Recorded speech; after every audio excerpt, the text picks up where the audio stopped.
Welcome to the Mobile Cyclist, the show that brings you the best of bicycling's people, places, and things. I'm your host, Anthony Barr. In this episode, we stop in Traverse City, Michigan to talk Fatbikes with Einstein Cycles.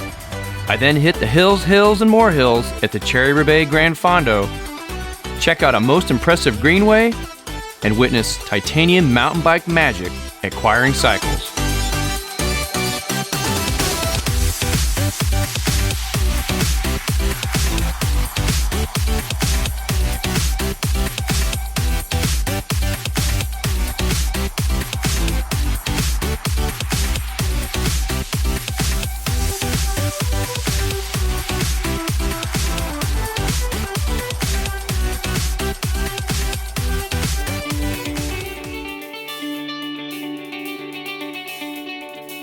I'm off to Einstein Cycles to talk Fatbikes and exactly how a cyclist can stay rolling in a town that averages 200 inches of annual snowfall.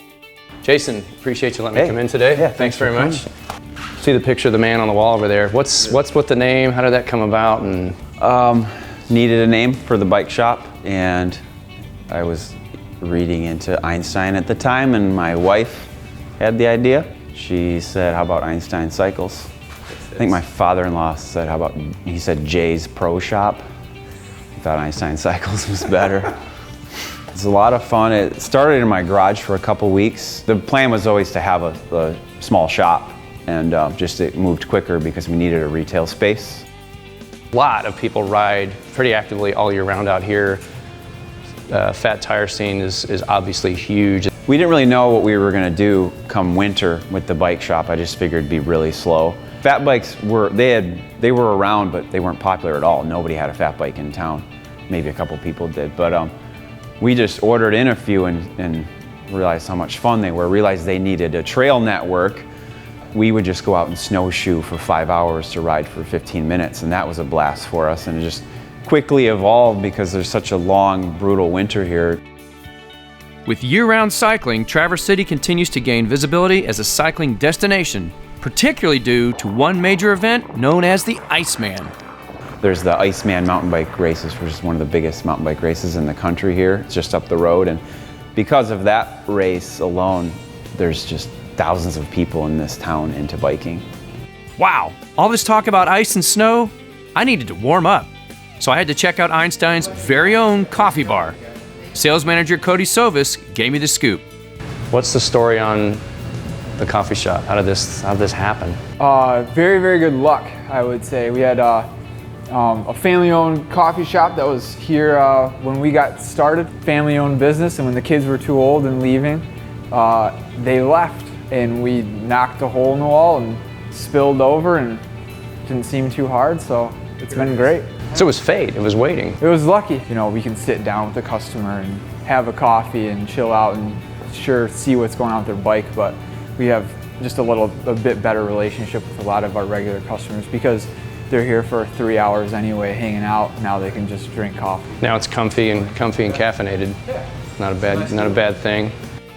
From trailblazing single-track snow routes to serving up copious amounts of coffee, Jason, Cody, and the crew from Einstein Cycles stare Old Man Winter square in the eye and keep on rolling. Appreciate it. Thanks again. Jason, very much. Thanks for coming. Einstein Cycles, come check them out. Traverse City, just a hop, skip, and a jump from downtown. See ya. Being anointed the cherry capital of the world, Traverse City has created a unique way for both competitive and casual cyclists to take in the views of Grand Traverse Bay in the annual Cherry-Roubaix Grand Fondo.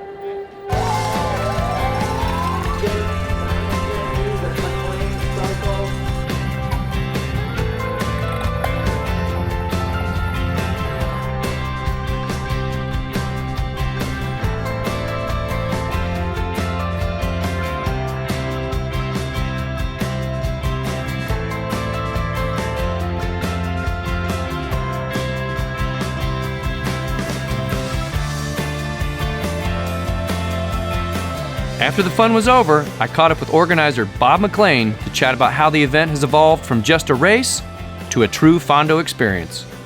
About 7 years ago, we decided that we wanted to put on a bicycle race in downtown Traverse City, which hadn't happened in 20 years.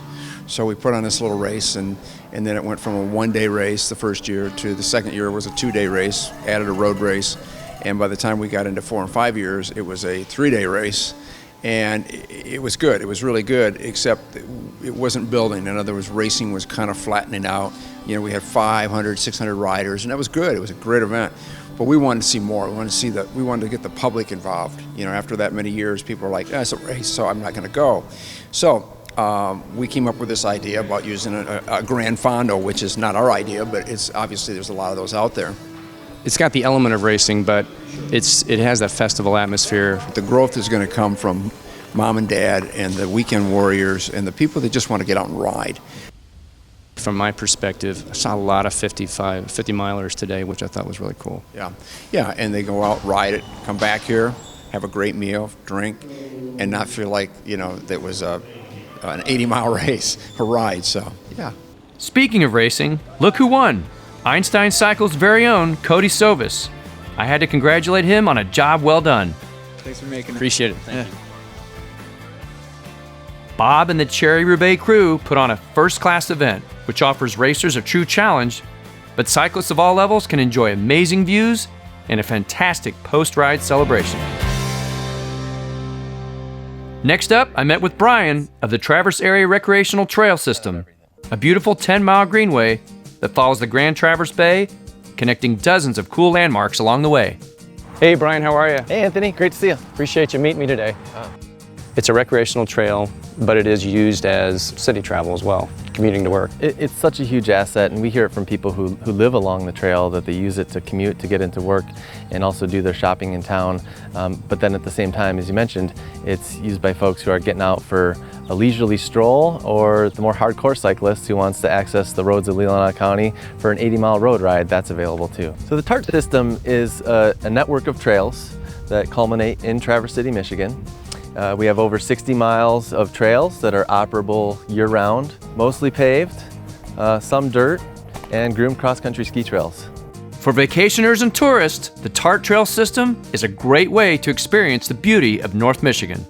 If you're just coming to town, what are some of the best and easiest ways to quickly get onto the system, and what are some of those more iconic landmarks? One of the places that people like to pick up is at the library downtown, or at the 10th Street trailhead, which is where we're at right now. And of course, there's the open space down by the marina along the water, and that's a very popular place to start. Before wrapping up, I asked Brian to give me the scoop on that little yellow caboose. One of the things I love about this caboose is that it's symbolic of what this trail originally was, the rail line. And as you go along the trail, you'll see at the Cherry Bend Trailhead and also in Sutton's Bay, the kiosks were designed by a local artist named TJ Carroll. Beautiful iron sculptures that are kind of rusted out and kind of look like land and water, and how the two tie together. Pretty symbolic of this region and the water features in the bays in the area. Well, thanks again. I appreciate it. This has been you. really cool. I'm ready to get on the bike and ride. All right.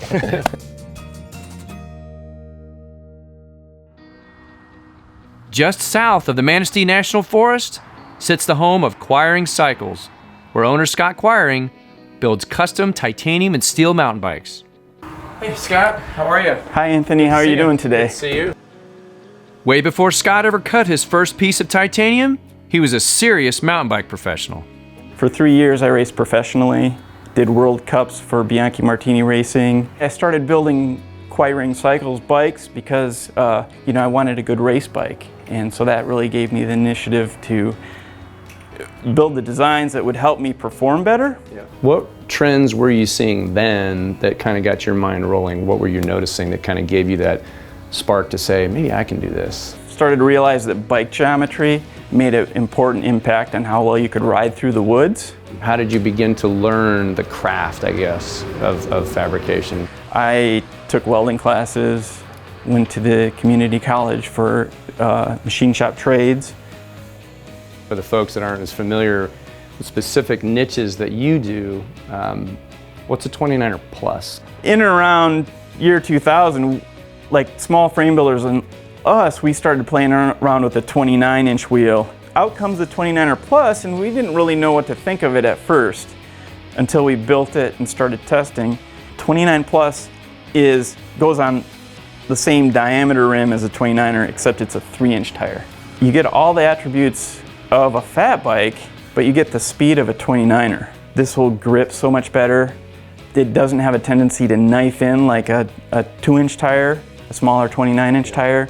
You're coming in now, let's say, okay, let's now make a bike that's lighter as well. Yes. And so let's take the lightness of the frames that you do with the 29er Plus, and you've got this perfect beast, I guess. In the end, we end up with a bike that may be 6 pounds lighter than our competition.